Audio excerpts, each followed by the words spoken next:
Pastor Jeff, tawagin niyo po ako sa pangalang Tatay Kaloy. Yan po ang tawag sa akin dito sa loob ng mga kapwa ko inmates. Ako po ay isang person deprived of liberty o PDL. Napapanood ko po ang Ted Filon at DJ Chacha sa common area namin habang nag-aalmusal sa umaga. Napapakinggan ko ang mga payo nyo at gusto ko ring idulog ang problemang bumabagabag sa akin ngayon. Ako po ay nasintensyahan ng reklusyon temporal dahil sa kasong estafa. 18 years na akong bilanggo. Pumalpa kasi ako sa negosyo na aking pinasok at milyon-milyong piso mula sa inaya kong investors ang hindi ko na naibalik. Sinubukan kong ayusin ang problema pero sa laki ng perang nadispalko ko, kulang pa rin. Ubos ang lahat ng ipon ko sa bangko na isangla ang bahay na naipundar ko para sa aking mag-iina. Nabaon pa ako sa utang sa magulang, mga kamag-anak at maging sa mga kaibigan.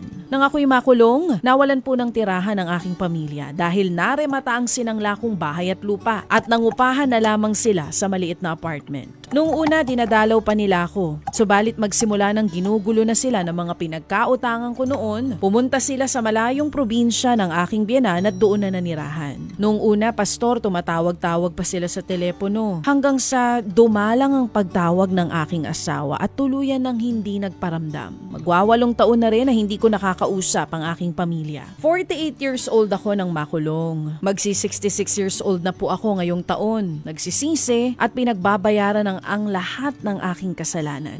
At makakalaya na pagkatapos ng 2 dekada mahigit sa kulungan. Pero ang balitang parol, hindi ko masabing magandang balita. Makakalaya nga ako, pero tila bilanggo pa rin ako sa kasalanan na nagawa ko. At sa paglabas ko, wala akong mukhang maihaharap sa pamilya ko. Sa nalalapit na paglaya ko, natatakot akong umuwi sa pamilya ko at mga kamag-anak ko. Baon pa rin kasi ako sa utang. Sinira ko rin ang kinabukasan ng mga anak ko. Sinira ng kasalanan ko ang relasyon naming mag-asawa. Natatakot ako dahil baka hindi nila ako mapatawad. Matanda na akong lalaya at magiging pabigat sa kanila dahil marami na rin akong sakit. Baka hindi na nila ako tanggaping muli. Pastor, may uuwian pa kaya ako? May pag-asa pa ba ang tulad ko? Anong say mo, Brad? Tatay Kaloy, napakabigat ng pinagdadaanan nyo, no? Ramdam na ramdam ko yung bawat titik sa letra sa iyong sulat. Alam niyo po, yung bigat ng puso na dinadala nyo, hindi lang sa kulungan na pisikal, okay, kundi sa bilangguan ng pagsisisi at hiya, of course, at takot sa hinaharap. May konti lang po kung maipapayo sa inyo. Sana po maliwanagan kayo sa tulong ng salita ng Diyos. Gusto ko ipalam sa iyo na may pag-asa pa. Yun po ang una kong sasabihin sa inyo. Wala ni isang pagkakamali ang mas makapangyarihan pa po sa pagpapatawad at pagmamahal ng Diyos. Kahit ang mga tao nasa kadiliman, sa loob ng maraming taon, ako po ay witness dyan dahil ako isang pastor na nagpastor ng marami na rin pong kongregasyon, maaari po makatagpo ng liwanag at naniniwala ako may ilaw pa rin naghihintay sa iyo. So, una ko lang po gusto sabihin sa iyo, Tatay Kaloy, ang kapatawaran ng Diyos ay laging bukas. Sabi nga niya, kung ipapahayag daw natin yung kasalanan natin sa Kanya, if we're gonna repent, siya'y tapat at makatarungan upang patawarin tayo. Hindi mo na mababago po yung nakaraan nyo, Tatay Kaloy, pero maaari mong pagkatiwala sa Kanya ang future mo. Ang tunay na kalayaan na hindi lang tungkol sa physical na paglaya, kundi sa kapatawaran na nagmumula sa Diyos. So, pangalawa pong payo ko sa inyo, magpatawad muna po kayo sa iyong sarili. Mukhang hirap po kayong umarap sa pamilya nyo dahil sa bigat ng inyong mga nagawa. Pero gusto ko rin pong paalala sa inyo, minsan tayo mismo ang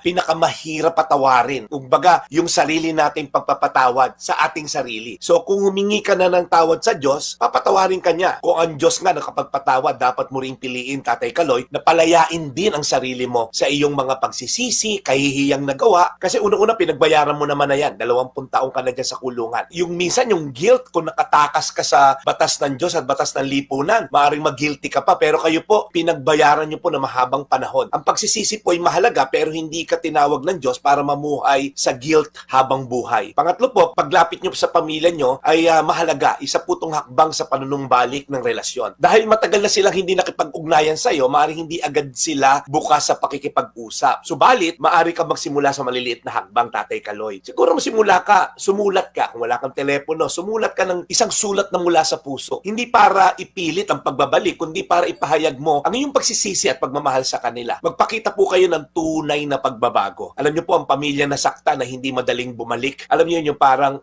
balik na tayo sa dati pero maaaring bumukas sa kanilang puso kapag nakita nila yung sinseridad nyo. Igalang niyo po yung kanilang proseso ng pag-heal o pagpapatawad. Maaaring hindi agad nila matanggap ang iyong pagbabalik, pero ipakita mo handa kang maghintay. At pang-apat po, hanapin mo yung bagong purpose mo sa buhay. Ikaw ay malapit ng lumaya, pero ano ba ang magagawa mo sa bagong yugto ng iyong buhay? 60 plus pa lang naman po kayo, bata pa kayo, kumbaga, kaya nyo pa, kung mga 20 plus years, 30 years, baka mabuhay pa kayo ng ganyang kahaba, marami pang pwedeng gawin ang Diyos sa inyo. May maganda kayong testimony na maaaring maging inspirasyon sa iba. So maraming tulad mo na kailangan ng gabay at encouragement. So yung kwento nyo, maaaring maging inspirasyon sa kanila. Pwedeng sa halip na tingnan mo ang sarili mo bilang pabigat, mas pagtuunan nyo po yung tanong, paano ba ako magiging pagpapala sa iba? Tandaan nyo po, may pangako ang Diyos. At ito nga po yung verse ko ngayon, nasa end, Roma 15:13, nawa ang Diyos na nagbibigay sa atin ng pag-asa, ang siya ring magbigay sa inyo ng buong kagalakan at kapayapaan dahil sa inyong pananampalataya sa Kanya para patuloy na lumago ang inyong pag-asa sa pamamagitan ng banal na Espiritu. Yan po ang aking dasal sa inyo, Tatay Kaloy. Hindi ko minamaliit yung sakit na nararamdaman nyo, pero nais ko ipaalala, hindi pa po tapos ang laban. Ang Diyos na bumuhay kay Lazaro sa pagkamatay, doon sa libingan, ay siya rin makakapagbigay sa iyo ng panibagong buhay at panibagong pag-asa. Humingi ng tawad sa Diyos, patawarin ang sarili, at unti-unting lapitan ang iyong mga mahal sa buhay. Tayo manalangin, Panginoon, salamat po kay Tatay Kaloy. Talaga po napakabigat ng kanyang pinagdaanan at kasalukuyang pinagdadaanan. Ngunit Lord, dama ko ang kanyang pagsisisi, dama ko Lord ang kanyang sinseridad na makabalik sa kanyang pamilya. So Lord, ikaw po mag-ayos ng lahat ang puso ng bawat isa, makapagpatawad sa ang kanyang mga kamag-anak at pati si Tatay Kaloy makapagpatawad sa kanyang sarili. Salamat sa panibagong pag-asa ni Tatay Kaloy. Alam ko ikaw ay buhay at nakikinig sa kanyang mga dasal. Sa pangalan ni Jesus. Amen. Today's Reflection with Pastor Jeff Eliscopides.